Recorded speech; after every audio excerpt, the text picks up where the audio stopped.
Viewers vibes, ये हमारे channel की निर्मित ही मेरी सकारात्मक ऊर्जा, मेरी कला और मैंने लिखी हुई कविताएं आपके सामने पेश करने के लिए ही हमने शुरू किया है। यह कोई रोना धोना नहीं है, ना ही कोई मेरी दुख दर्द भरी कहानी। मेरी ही कहानी है, लेकिन ये कहने के पीछे का मकसद मेरे दुखों को आपके सामने पेश करना बिल्कुल नहीं है, बल्कि ऐसी सब परिस्थितियों से गुजरने के बाद भी जो एक सकारात्मक शक्ति जिसके बारे में मैं खुद ही अनजान था, उसी अनहोनी ताकत ने मेरे मन का हौसला बढ़ा दिया, मेरे मन में नई उमंग जगाई। इन अनुभवों का कथन है मेरी जीवन कहानी। जिंदगी का सफर जारी था। एक तरफ से राह में मुश्किलें तो आती ही गई, लेकिन दूसरी तरफ से सुलझाती भी गई। हर कठिनतम मुश्किलों के बाद जिंदगी के नए मोड़ पर खुशियाँ मेरे ही इंतजार में खड़ी थी। यह भी कई बार अनुभव किया, और एक बार अचानक वापस संकटों ने चारों तरफ से घेर लिया। मेरे पिताजी, सिर्फ मृत्यु ही उनकी उन यातनाओं से मुक्ति कर सकता था। ऐसी हालात में 4 सालों से ज़्यादा समय तक बीमारियों से पीड़ित थे। आखिरी 2 साल तो वे अस्पताल में ही भर्ती थे। फरवरी 2012 में उनका दुखद निधन हो गया। एक लंबा दुखद पर्व खत्म हुआ। समय गुजरता गया। फिर एक बार आहिस्ता आहिस्ता जीवन संवरता जा रहा था। जिंदगी फिर एक बार अपने लक्ष्य की ओर दौड़ना शुरू कर ही रही थी। बस उतने में नवंबर 2012 में जिंदगी मेरे सामने इतना गहरा अंधेरा लेकर आने वाली है, उसका मुझे पता तक नहीं था। एक घटे या रचाए हादसे में मेरी दाएं आंखों की पूरी रोशनी चली गई। बाएं आंख से भी बहुत ही कम दिखाई देने लगा। कुछ समय बाद तो उतना भी दिखाई देना कम होते गया। कुछ दिन तो इसी सदमे में ही बीत गए। फिर धीरे धीरे वास्तव का स्वीकार करने मन तैयार हो गया। कुछ समय बाद इस आंधी का सामना करने की ताकत अचानक से मेरे मन में फिर एक बार उभर कर आने लगी। उसी का नतीजा मैंने घर के बाहर अकेले ही पैदल चलने की प्रैक्टिस शुरू की। ऐसे ही एक बार टूटे फूटे रास्ते पर के गड्ढे ही दिखाई नहीं दिए और मैं बुरी तरह से गिर गया। रास्ता सुनसान था। आगे बढ़ने की जिद ने ही फिर से एक बार उठकर चलने की ऊर्जा दी। 2 बार इन कोशिशों में मेरे घुटने फूट गए, लेकिन अब दिल हार मानने को तैयार ही नहीं था। एक अनदेखी अनजान ताकत मेरे मन में जागृत हो गई थी। मानो प्रभु की अपरंपार लीला का अनुभव हो रहा था। कड़ी मेहनत के बाद वह दिन भी आ गया।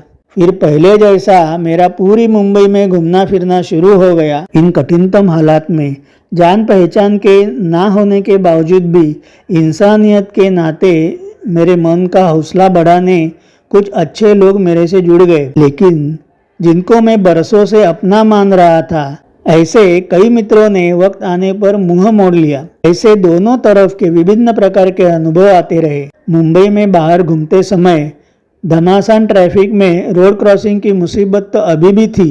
एक बार तो ऐसे ही मुंबई में रोड क्रॉसिंग पर ऐसे लगने लगा कि अब ना तो मैं रास्ता क्रॉस कर पाऊंगा, ना खुद की जान बचाकर आज घर पहुंच सकूंगा। और उतने में ट्रैफिक पुलिस ने मुझे देख लिया। बिना कुछ बताए वो सामने से दौड़कर मेरे पास आ गए और उन्होंने हाथ पकड़कर रास्ता क्रॉस करवा दिया। अब तो उस मुसीबत का हल भी अपने आप निकल गया था। उसके बाद आज तक ट्रैफिक पुलिस वाले मेरे लिए देवदूतों बनकर मेरी मदद करने आ जाते हैं, और उनकी इस मदद से जिंदगी में मेरा आगे बढ़ने का मार्ग और आसान कर दिया। मेरे प्रोफेशन में लैपटॉप के सिवाय तो काम करना मुश्किल ही था, और अब तो मैं लैपटॉप पे तो बिल्कुल ही काम नहीं कर सकता था।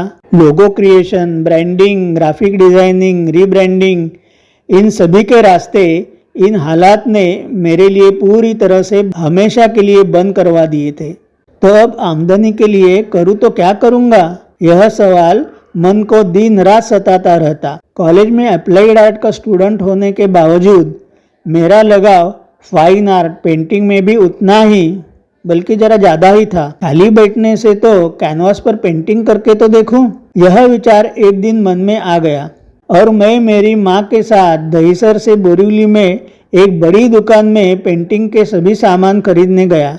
तब उस हालात में एक माँ ही थी जो इन हालातों में मेरा पूरा ध्यान रख रही थी। मैंने नई उम्मीदों के साथ कैनवास पर पेंटिंग करना शुरू कर दिया। मैं बहुत सहजता से पेंटिंग कर पा रहा हूँ। इस बात के अनुभव ने मन को एक नई ऊर्जा मिल गई। जिंदगी का एक नया रंग बिरंगी उतना ही गहरा विशाल कलात्मक विश्व मेरे लिए खुल गया। अब मेरा दिन रात कैनवास पर पेंटिंग करने का सिलसिला शुरू हो गया। शुरू में मैंने किए हुए श्री भगवान बुद्ध जी के पेंटिंग को अचानक से किसी ने खरीद लिया। मुझे मेरे आमदनी का नया मार्ग भी घर बैठे मिल गया। अब मेरे पेंटिंग एक के बाद एक बिकने लगे थे। तब मेरे इंटरव्यू कुछ जाने माने अखबारों में प्रसिद्ध हुए। उसके बाद मध्य प्रदेश के कालिदास कला अकादमी ने मुझे न्योता भेजा। तब मध्य प्रदेश की कला अकादमी ने पेंटिंग कैंप के लिए देश के कुल 30 कलाकारों को आमंत्रित किया था। 7 दिनों की एक कला संपन्न याददाश्त मेरे साथ हमेशा हमेशा के लिए जुड़ गई। इतनी सारी खुशियों के बाद अब नए कठिनाइयों से भरे दौर आने तो निश्चित ही थे, लेकिन ऐसे अनुभवों से मिली ऊर्जा ही मुझे हर नई आपत्ति से जूझने की ताकत देती है। इस बात पर मेरे अंतर्मन में विचारों का मंथन शुरू हुआ। बस मन की ऐसी अनोखी ताकत का जैसे मुझे अचानक से साक्षात्कार ही हुआ था। मन का हौसला ही मन की उम्मीद को जगाता है, इस बात का अनुभव होते गया। हालात बदल जाते हैं, अपने भी मुंह मोड़ लेते हैं, तब अंतर्मन की वही अनगिनत ताकत जीवन दोबारा संवरने के लिए काम आती है। इन मुश्किलों से गुजरते जो मैंने अनुभव किया वह गीत के माध्यम से मेरी कलम से प्रकट हुआ। आपके सामने मैं वही कविता आज पेश कर रहा हूँ। सूरज अपनी रोशनी से एक नई उमंग जगाए, घनी अंधेरी रात भी तब उजियाले में समाए। जिंदगी के हसीन पलों पर जब काले बादल दिखलाए, आशा की एक चिंगारी ही तब चिराग बन जाए। जीवन में दुख दर्द के पहाड़ क्यों ना आए, अपने मन का हौसला ही विपत्तियों से जिताए। सूरज अपनी रोशनी से एक नई उमंग जगाए, घनी अंधेरी रात भी तब उजियाले में समाए। बहता पानी रुकावटों से कभी रुक ना पाए, अपना रास्ता ढूंढ ढूंढ कर बहती धारा बन जाए।